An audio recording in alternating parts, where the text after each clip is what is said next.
I mean, I it's love so a cool. good co-ed wrestling match. Yeah, is that a thing? I mean, I haven't watched one before, but apparently this was something that is in Japan. I've kind of been like into like wrestling documentaries recently, and I'm like, oh wait, this is happening all the time. Girls are getting their grind on in these rings.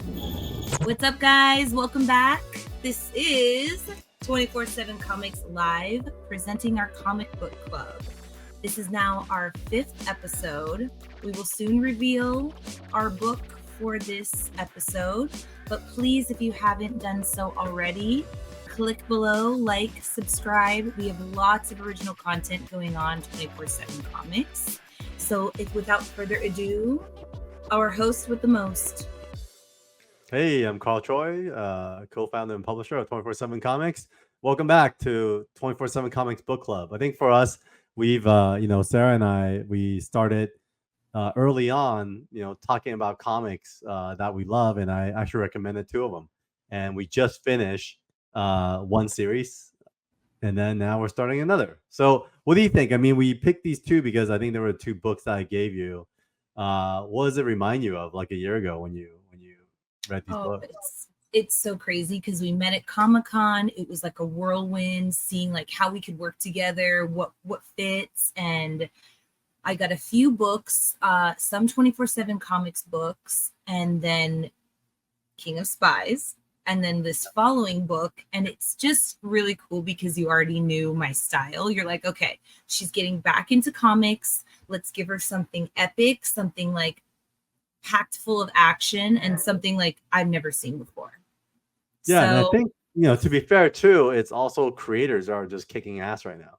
I mean, how cool is it for Mattel to pop up on episode 4 of King of Spies last time? It's crazy. It was a surprise for me too until like a couple days before. So very, very crazy to have that happen, especially on our first book club. Thanks again, Mattel. Thanks for stopping by. Shark, apparently people are saying that I need to come up with an AKA as well, because we have Nerdy Barbie, and then there's I, just boring Carl Choi. But, all right. So with that said, I mean, one of the goals for 24/7 Comics Book Club is getting us to read again. And so for us to continue doing this and really sustain, we want to encourage you to really support the creators that were here at the back. And obviously, with the world of 24/7 Comics, we have a lot to offer. Recently, something really cool happened. We had a live signing with our co-creators, Sean Chen and Daniel Wu, for our first series, Evermind. And just a quick plug, Evermind will be available as a drop on 247comics.com. I don't know when this episode is dropping, so chances are this is probably already on 247comics.com. So check out our web store. We're going to have some unsigned, signed versions of these, but these are our premium print run that was launched on Kickstarter. So we'll have issues 1, 2, and 3 available. And we have the artist edition. For those of you who are fellow artists, art collectors, this will not have any of the word bubbles in there to block the art. So definitely check it out, 247comics.com. And let's proceed with Comic Book Club. So what are we talking about today? What's the second book? All right, guys. Do a Powerbomb. Voila! Woo! It's crazy that this is one of the first books you gave me because wrestling is so hot right now. I mean, it's hot, right? Like timing could have been better. It's crazy. Yeah. Another thing I think we all just like associate, if you were brought up in America, whether you were like in the scene or not, you know who these top wrestlers are. So it was really exciting to see a comic done. This just is such an original idea. And it just spoke to us right away. Yeah, for sure. And for me, the reason I gave it to Nerdy Barbie was because it's one of my all-time favorite books. Yeah, so with that said, we could dive into it. We have 2 covers. I think there was a ton of covers, but I only had 2. For some reason, I think during this time, I remember this. It's 2022. It was coming out around the summer of that year. I was on set in Chicago, and so I wasn't on my usual routine. We were on pre-production, And then I was on set for the most part, and yeah, it was coming out throughout the course of a feature that we're shooting. So I missed out on a lot of the comic shop experience. But just to dive in real quick, Daniel Warren Johnson, need no introduction. This is something he wrote, he drew, and he created. Obviously, he had tons of other credits. We go into that later. And then his longtime collaborator, Mike Spicer, who is a great colorist. So he's brought so much to the table across the board. All right, guys. So we are just jumping right in here. We're not sure right away, like, where this is taking us, but you're going straight into video announcement. And we have the main characters here coming in, U.S. Steel Rose versus Cobra Sun. So they're about to rock out. And what's really cool is, as you flip the page, they give you kind of the behind the scenes, right? I think often when you watch professional wrestling, one of the funnest parts is seeing the backroom drama. And in a way, Daniel Warren Johnson, or short DWJ, does a really good job of just setting the tone of like, hey, this is not the usual like WWF drama. This is like the pre-prep, and there's something warm about what was about to happen and something behind the scenes. Yeah, just from that first page to the second, you're already introduced. You see this as a family.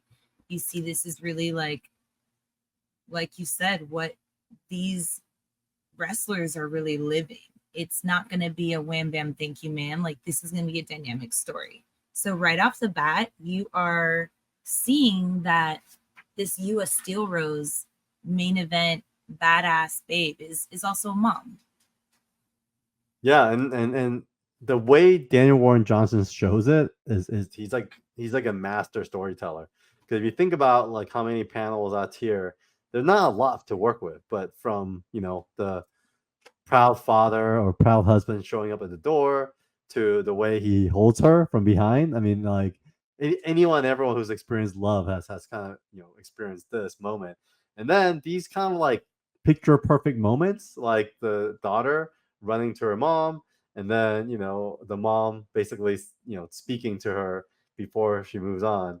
These are all just moments that we're all so familiar with, and I think he unconsciously just planted them in there as like genuine moments that establishes what the relationships are all about. Absolutely. You're already introduced to like the whole family. Uncle Blood's in there. And then we're right back into the ring here. Oh, that's so crazy, right? It's like literally just 2 pages of panels, back scene, boom, back into the ring. And you know what's cool is not only is she a badass, she's like the champ. Like she's holding the belt, and you see that she is the one in charge. What do you think about her speech here? I mean, this is pretty crazy. I mean, her speech is wrestling was my life. Getting this belt was my life. I wanted the glory and the fame, but she fights for her family. It's crazy. I mean, DWJ knows how, like, he is known as kind of like a tearjerker, heart warmer, and obviously he's known as an artist first initially, but then when he started writing, he's so good with dialogue. He basically extracts these ideas and he makes sure they're implemented in the right way. And what's super fun is her brother here as a character that's like, oh, she's so awesome. She's just the best. Like crying. Yes. So soft, so beautiful. But I love how it's just so capable of that balance. Like you're never forgetting how much this means every frame of the story. And now the challenger from Calgary, Alberta, the poisonous powerhouse, the high-flying scorcher, Cobra Sun.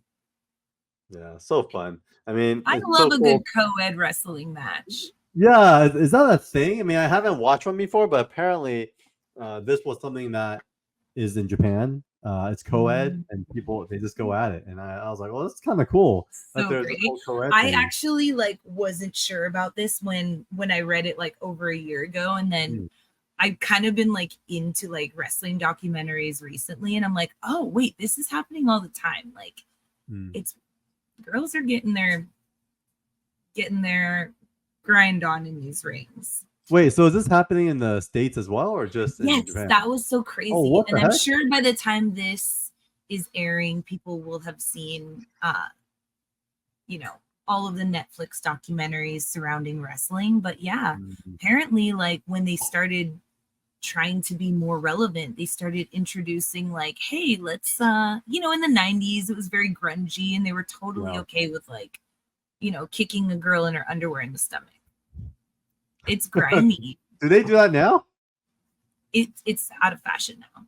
Okay, cool. So no more. Now No it's more kissing the girl in the professional wall. again. But I'm Got like, it. wow, there was a time where no holds barred.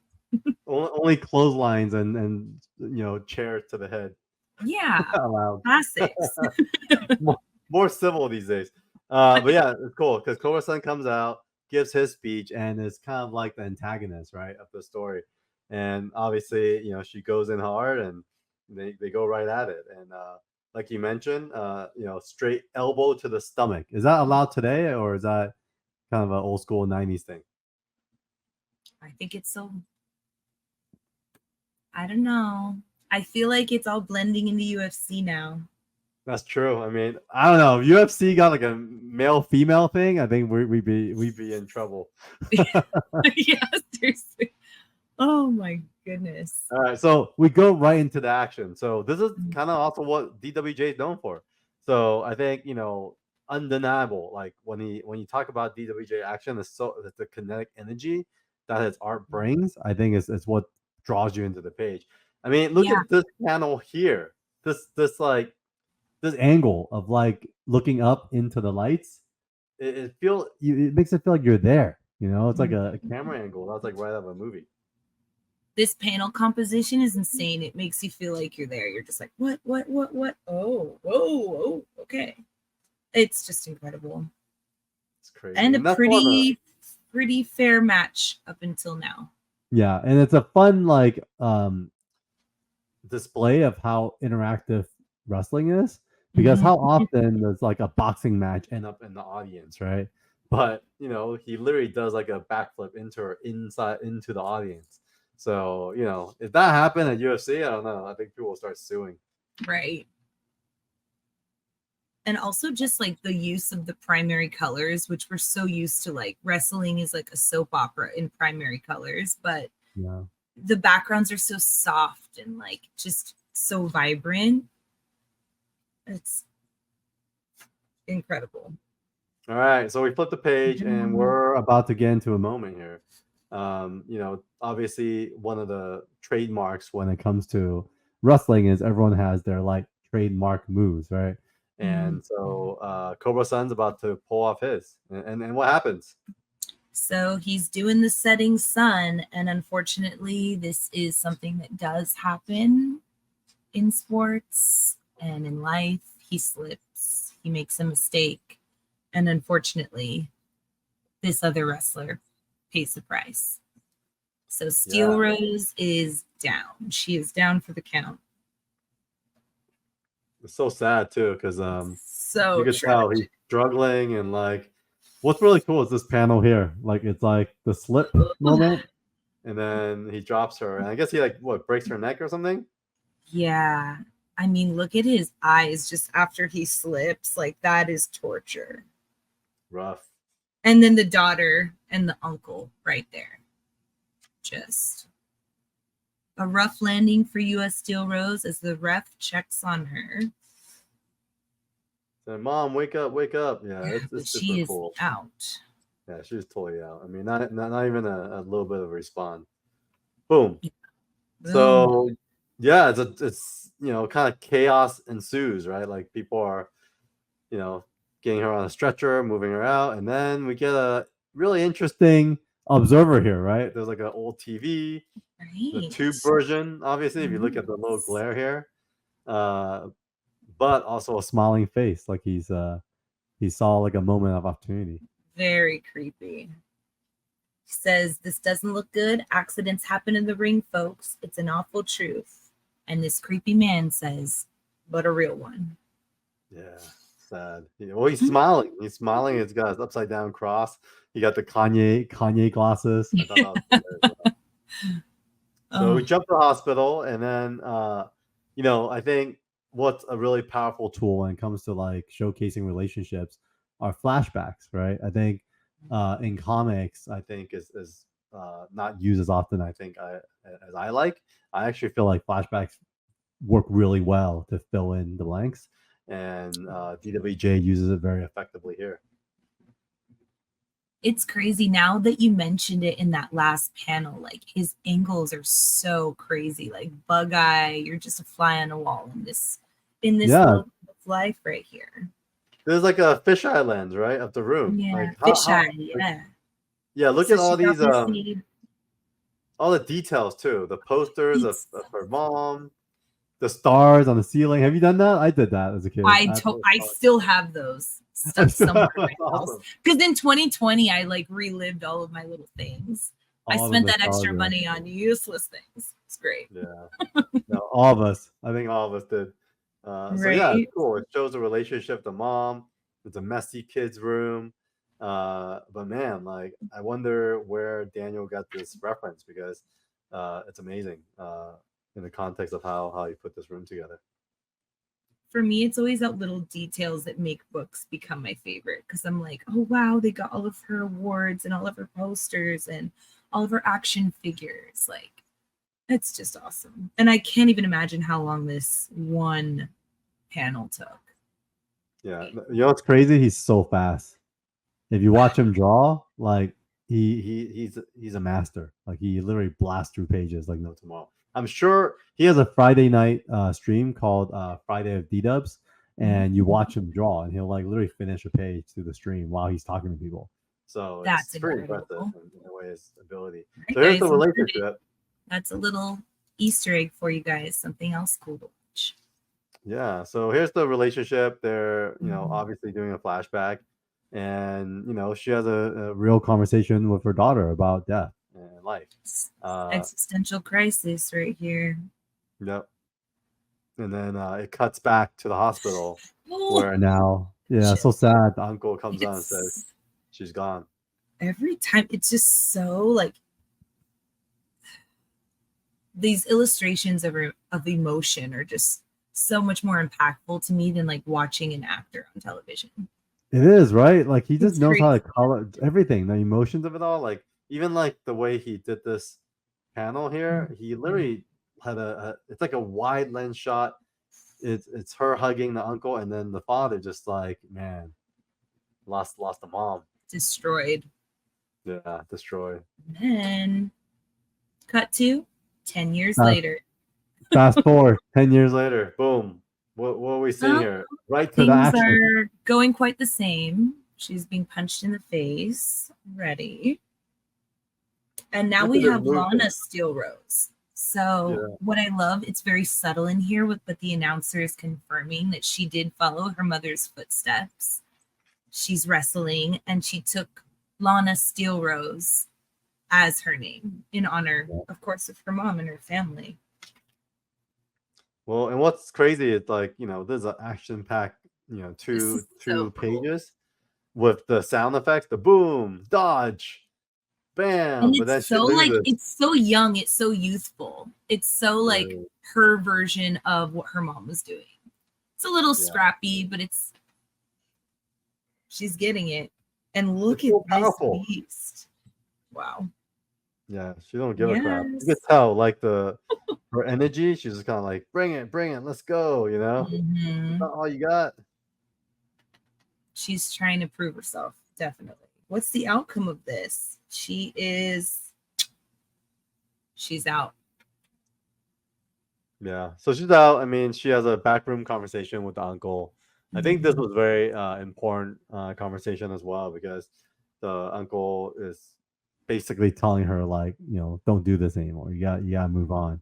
But there is also a moment where it doesn't really share the details of the conversation. But I think at the end of the day, the tension is that the uncle is not letting her get into the wrestling game, and she's just wondering why. Like she just wants to be part of it. And basically, her uncle says he made a promise a long time ago, and she's like, to who? For what? Yeah, she's got that reputation of just not caring and doing whatever, yet they won't train her. They're holding her back. Yeah, they won't let her have it. And basically it then cuts to the conversation with her father, and her father even more so. I think, obviously doesn't want her to do this, but she also found out basically from her uncle that her father was the one that made him promise not to get her into it. Yeah. It's so crazy, like intergenerationally, right? Like how often our parents they want the best for us, but often what they want the best for us is also the dream that they had to give up in a weird way, right? It's kind of like because they gave up on their dreams, they feel like we shouldn't pursue our dreams either, kind of thing. It's weird. It's kind of a weird because thing in their way, it's like they're trying to protect us from something, or if something hurt them, they're like, "Don't ever do it. Don't ever do it. It's bad." And it's like, okay, but maybe I can learn from what happened to you. Yeah. But then again, this is definitely one of those situations where I would feel the same way as the dad. Yeah, like, that's true. That's true. I'm traumatized already. So, yeah. All right. So basically, next, it's interesting because they obviously don't have the greatest conversation. I mean, sometimes he straight up says, "If you keep going, you're gonna end up like her too." Yeah. So that's a pretty fair warning. And she's like, "F you, Dad," and she's walking away. Then we get the creep showing up again, who I love, by the way. He's hilarious. I love his look. Yeah, great design, great character. It's design. So cool. Yeah. So what is this guy wanting here? Okay, we're being transported to a new dimension. He doesn't have time to explain. He's just gonna show her. Yeah, and it's so cool because she's kind of like, "You freaking creep, pervert," and she like swings at him, but he dodges it and then grabs her wrist and be like, "All right, let me show you. Here we go." Boom! This was awesome. This is so awesome. This is like a poster I want hanging on my wall. Right? Because this says so much, right? I'm saying it. It's so metal. All right, this guy's name is Willard Necroton. And he's a necromancer, and so necromancers are basically, in D&D. If you play D&D, it's basically the magicians or like the sorcerers that are able to raise the dead, and they use the dead as their magic. And so basically,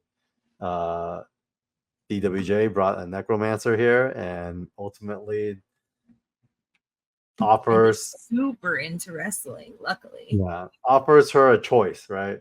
And it's really just to talk about bringing your mom back to life, which is awesome. So that's the end. You can bring someone back from the dead. End of chapter 1. So she's like, "What? What a cliffhanger, right?" I'm in. Yeah. It is crazy. I didn't realize that this was part of the next. Oh yeah, because you read the trade page. Yeah. Yeah. So the trade paperback. Yeah. So basically, each of these books, each chapter is the cliffhanger, and so Dan does such a good job of not like spoiling each of the pieces. He also is very personable. He writes this letter talking about the summer of 2018 that inspired all this, and I love this kind of stuff, like where these ideas came from.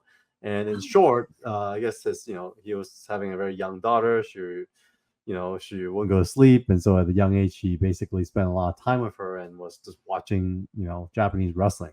And basically over the pandemic, just decided that wow, there's a story here, and made Do A Powerbomb. So glad he took time and created this awesome story.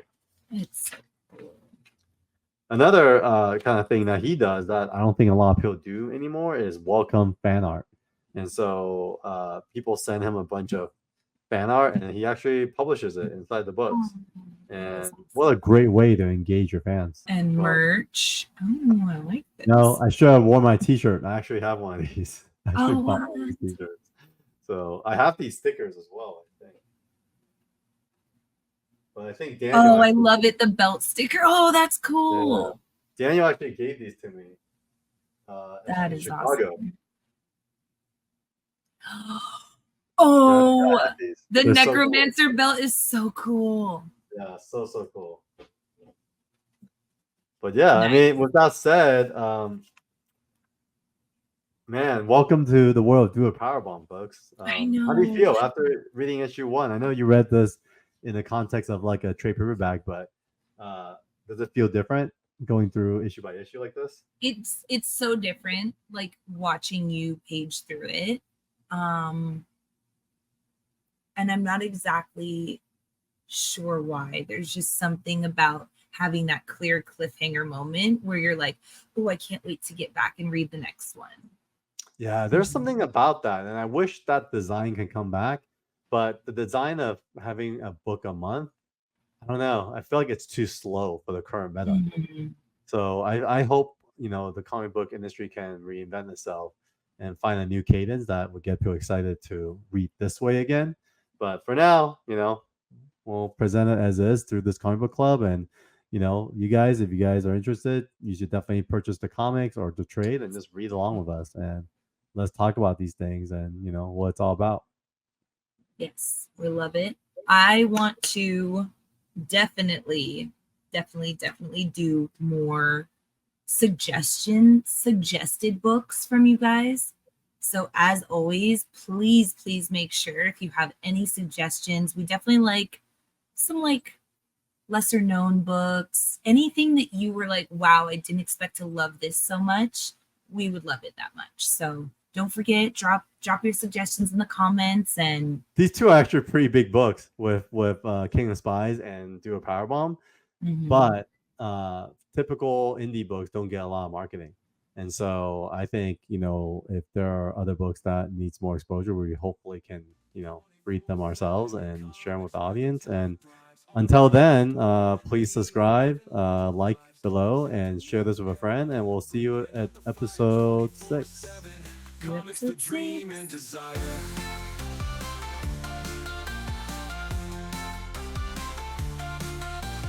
No shortcuts, no fake smiles.